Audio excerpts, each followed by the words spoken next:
Hello नमस्कार, मी सोनाली. स्वागत आहे तुमचं माझ्या मराठी ब्लॉग चॅनलमध्ये. आणि बघा, आज येणार आहेत गौरी. तर गौरी आगमनाची जी काही तयारी असते ती सुरू आहे. तर आमच्या इथे ना 5 चाफ्याची पानं आणि हे जे दिसत आहे ना, याला शंकरोबा म्हणतात. आणि जे पुढं धुणार आहेत ना त्याला गौरी म्हणतात. तर हे जे असतं ते एरवी गवत असतं, पण आजच्या दिवशी ना याला खूप सारा मान आहे. तर हे बघा, ह्या गौरी आहेत. तर याला ना पुन्हा 5 पानं जी आहेत ना चाफ्याची, ती गुंडाळून दोऱ्याने बांधलं जातं. तर ते मिस्टरांचं चालू आहे बाहेर. आज थोडीशी तब्येत माझी वीक आहे, थोडी म्हणण्यापेक्षा बऱ्यापैकी वीक आहे. त्यामुळे ना मला घरातली सगळीजण मदत करू लागत आहेत. तर इथं तोपर्यंत मी म्हटलं चला जेवणाचं बनवून घेऊया, कारण पहिल्या स्टार्टिंगला सकाळी घरातलं काम झाल्या जेवण जो नैवेद्य असतो तो बनवून घेतलेला आहे आणि मग मी गौरी आत घेतलेल्या आहेत. तर इथं बघा, कढईमध्ये तेल ओतलेलं आहे आणि आता बनवणार आहे मी भाजी.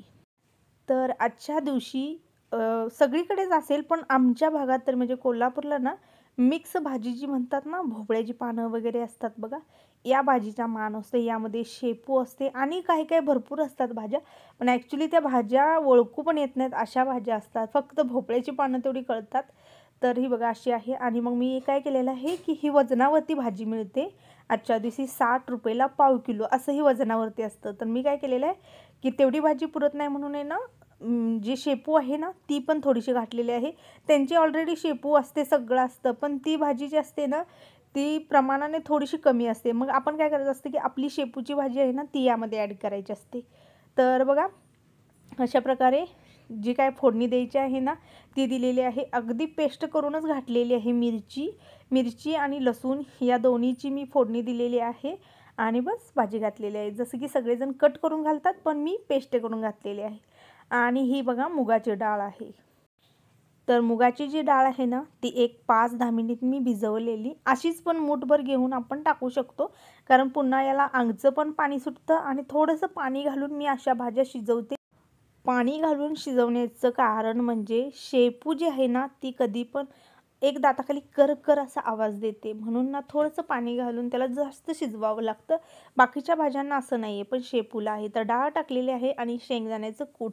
तर कूट मी करून ठेवते. एका ताईची मला कमेंट आलेली की तुम्ही कच्चे शेंगदाणे वापरले, पण नाही, मी ऑलरेडी सगळं आधी तयारी करून ठेवली जाते आणि मग त्या वेळेला मी त्या गोष्टी सगळं यूज करत असते. तर इथं झालेलं आहे, पाणी घातलेलं आहे आणि एक कमीत कमी 10 मिनटं ठेवणार. तोपर्यंत तयारी आहे दुसरी. तर बघा, इथं खूप सारा लसूण घेतलेला आहे, खूप सारा मिरची घेतलेली आहे आणि खूप आलं घेतलेलं आहे. कारण आता जी बनवणार आहे ना ती वडी बनवणार आहे, बेसनाची वडी. तिची खूप सारी नावं आहेत, पाटवडी वगैरे असं भरपूर सारी नावं आहेत, पण आमच्या इथं ना बेसनाची वडी म्हणतात. तर आलं, लसूण, कोथिंबीर, हिरवी मिरची आणि कढीपत्ता एवढंच जिन्नस घातलेलं आहे, बाकी घातलेलं नाही काहीसुद्धा. आणि इथं बघा 3-4 चमचे बेसन पीठ घेतलेलं आहे, थोडंसं नमक टाकलेलं आहे, टाकू शकता किंवा स्किप पण करू शकता, कारण तिकडं आपण घालणार आहे. आणि हे बॅटर ना असं प्रकारे हलवून घ्यायचं आहे. पिठामध्ये ज्या गुठळ्या होतात ना त्या गुठळ्या होऊ नये म्हणून मी ही पद्धत करते. हल्ली सर्रास ज्या काही माझ्या ताई वगैरे आहेत त्या सगळं असंच करत असणार आहेत, कारण खूप जागी बघा, पहिला कसं बेसन हाताने फेटत होते, वरून पीठ टाकायचे मूठ आणि खाली फेटायचे. ते जे होतं ना ते खरोखर चविष्ट होतं, पण आता तेवढं नाही जमत, मला तरी नाही त्या गाठी फुटत. म्हणून मी काय करते, सगळ्यात सोपी पद्धत आहे ना ही अवलंबते. तर आता ती भाजी वगैरे काढून घेतलेली आहे आणि त्याच कढईमध्ये ना मी आता फोडणी दिलेली आहे. तर लगेचच यामध्ये ना कांदा पात जी आहे ती बनवणार आहे. तर बघा, जिरं, मोहरी आणि हिरवी मिरची, थोडंसं शेंगदाण्याचं कूट, हळद टाकलेली आहे, धना पावडर, जिरा पावडर तुम्हाला स्वादासाठी पाहिजे असेल तर टाकू शकता. आणि खूप छोटीशी अशी जुडी होती, तर तिची मी भाजी बनवत आहे. धुवून कटिंग करून व्यवस्थित अशी घेतलेली आहे आणि याच्यामध्येच ते टाकायचं आहे कांदापात. एक बार अशी कांदापात करून बघा.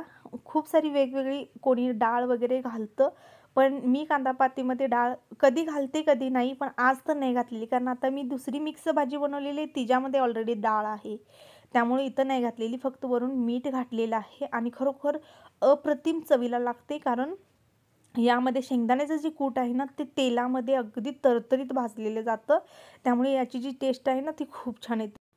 तर आता ना हे मी काढून घेणार आणि हीच कढई जी आहे ती धुवून घेणार आहे.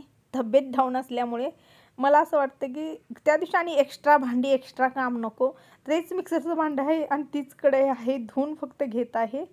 तर बघा इथं कढईमध्ये तेल टाकलेलं आहे, जिरं मोहरीची फोडणी आणि खूप सारी हळद म्हणजे जास्त पण नाही, आपल्याला जेवढी प्रमाणात टाकायची आहे तेवढीच टाका, कारण याला हळद जास्त टाकायची आहे, कारण पाटवडीला ना थोडंसं कलर पिवळा यावा लागतो.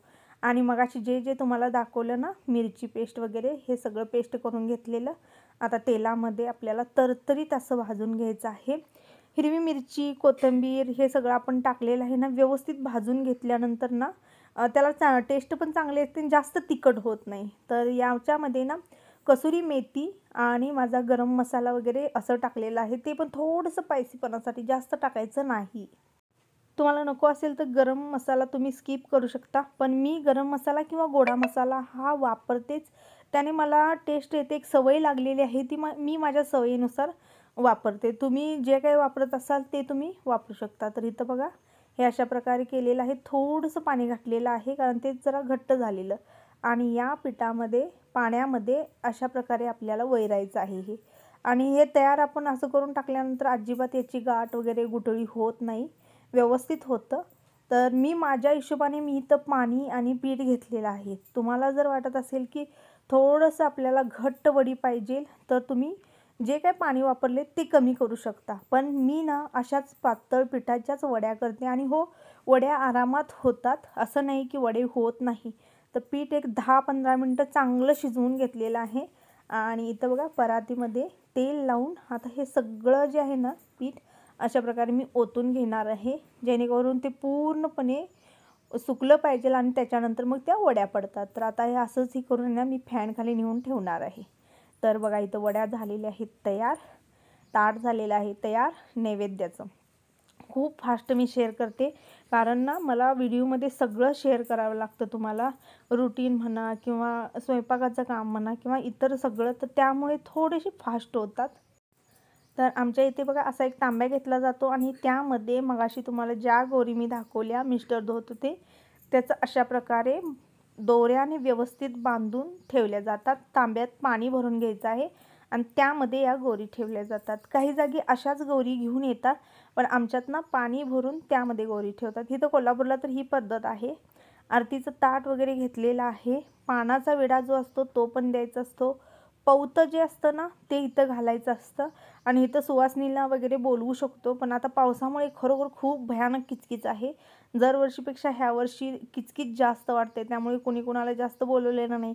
आपापल्या गौरी प्रत्येकाने आत घेतलेल्या आहेत. आणि इथं बघा गौरी यायच्या आधी जी पावलं काढतात ना, तर गेल्या वर्षीची जुनी पावलं काढलेली आहेत आणि आमची किट्टोर आणि नवीन पावलं इथे चिटकवत आहे. आणि किट्टोचे पप्पा आहेत ना, ती ही जी आपली हळदी कुंकाची जी पावलं असतात ना ती पावलं ते चिटकवत आहेत. तर आज सगळेजण कामाला लागलेले आहेत, सगळ्यांनी खूप सारी मदत केलेली आहे मला, कारण सतत कार्यक्रम सतत हे असल्यामुळे ना तब्येतीवर चांगलाच परिणाम झालेला आहे, म्हणून आहे ना सगळ्यांनी मला मदत केलेली आहे. तर बस आता हिने इथं केलेलं आहे यांचं काम.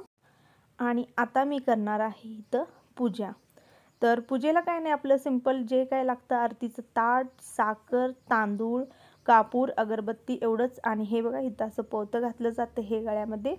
भरपूर जागी वेगवेगळ्या पद्धती असतील, कारण तुमच्याकडे वेगळ्या, आमच्याकडे वेगळ्या किंवा इतर जागी पण वेगवेगळ्या असतील, तर तुमच्याकडच्या पण कशा असतात त्या पण मला सांगा माझ्या मैत्रिणींनो, ताईंनो.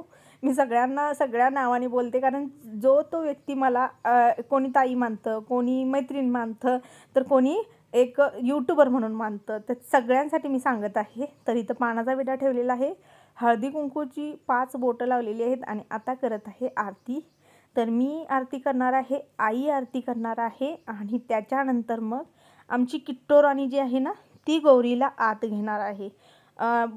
काही जागी मी असं पाहिलेलं आहे की जी सुवासिन स्त्री असते ना ती घेते, पण इथं कोल्हापूरला ना जी कुवारी कन्या म्हणतात ना तर ती घेते. तर आमच्यात ऑलरेडी घरात आमच्या लक्ष्मी आहे, कन्या आहे, तर ती घेते. ज्यांच्यात नाही ती मग मुलींना बोलवून घेऊन जातात आणि मग त्या गौरी आत घेतात. तर अशा प्रकारे तिच्या डोक्यावर हे द्यायचं आणि तिनं ते घेऊन यायचं आणि उजवा पाय जो असतो ना तो टाकून घरात यायचं. तर किट्टू आमची दरवर्षी येते, त्यामुळे तिला माहिती आहे, सगळी सवय आहे. तर ती आलेली आहे आणि इथंच ना आरती करायची, साखर चारायची आणि विचारायचं असते की गौरी कशाने आली, गौरी काय काय घेऊन आली, हे सगळं विचारायचं असते. पण मला जेवढं येतं तेवढंच मी तिला विचारलं. आणि तिनं काय केलं की मी आरतीचं ताट घेऊन येतो का तिनं डायरेक्टली उजवा पाय टाकून घरात आत आली. मग मी तिथं सगळं केलं. तर भाकरीचा तुकडा किंवा मुटके म्हणतात ना, ते असे ओवाळून टाकायचे असतात. लेक कशी घरी आल्यानंतर एक आई करते, माहेरची लोकं करतात ना, तशाच पद्धतीनं आमच्या इथं म्हणतात की लेक घरी आली, गौरी घरी येणे म्हणजे आपली मुलगी घरी आल्यासारखं आहे. आणि त्या पद्धतीनं सगळं करायचं. तर बस आता हे तर ठेवलेलं आहे. तर मेन काम जे आहे ना ते आता झालेलं आहे इथं, की गौरीला आत घेणे. आता उद्या जे आहे ते आमच्या इथं म्हणतात शंकरोबा घरात घेणे. खूप जागी वेगवेगळं असेल, ते घ्यायचं आहे उद्या. सेम असंच असणार आहे. आणि त्या गौरी घेतल्यानंतर मग ह्या गौरींना तिथं ठेवलं जातं. एका ताईने मला कमेंट केलेली की गौरी यायच्या आधी तुम्ही हे सजवलं, तुमचं सगळं ठीक आहे, छान आहे, पण गौरी यायच्या आधी कसं. पण त्यांना सांगायचं की आम्ही सजवून वगैरे ठेवतो आदल्या दिवशी, टाईम नसतो किंवा एकट्या व्यक्तीला अवघड होतं म्हणून. पण ही मानाची गौर घरात घेतल्यानंतरच मग या गौरी तिथं ठेवल्या जातात. मग त्यांची पूजा केली जाते. असं म्हणतात की बघा, पूजा वगैरे केल्यानंतरच अगदी मूर्ती असो किंवा काही असो त्यामध्ये प्राण येतो, त्याशिवाय नसतं. तर म्हणून त्यानुसार आम्ही काय करतो की आदल्या दिवशी संध्याकाळी सजवून ठेवतो आणि दुसऱ्या दिवशी या मानाची गौर घरात आली की मग ह्या गौरींना तिथं नेऊन आम्ही स्थापन करतो.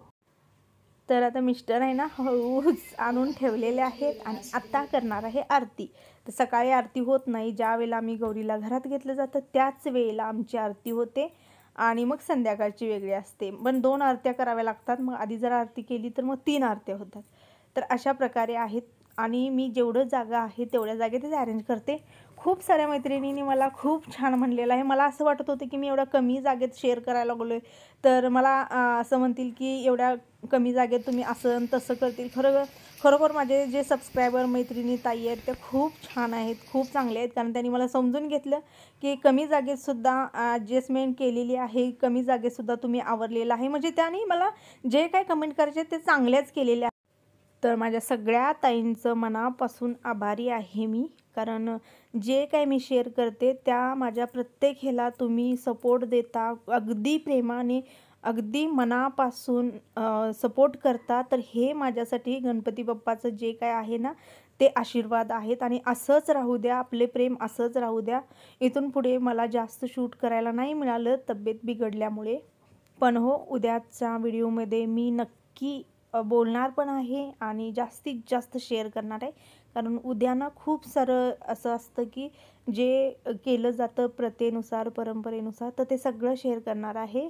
आणि असाच सपोर्ट, असेच प्रेम द्या. तर एक बार मी शेवटला तुम्हाला दाखवत आहे की गौरी ठेवल्यानंतर आरती, सगळं पूजा केल्यानंतर काय लुक येतं, किती सुंदर वाटतं. आणि एका ताईने मला असं कमेंट केली होती की ताई मला तुमचं डेकोरेशन खूप आवडलेलं आहे कमी जागेमध्ये, तर पुन्हा एकदा डिटेल्समध्ये दाखवाल का.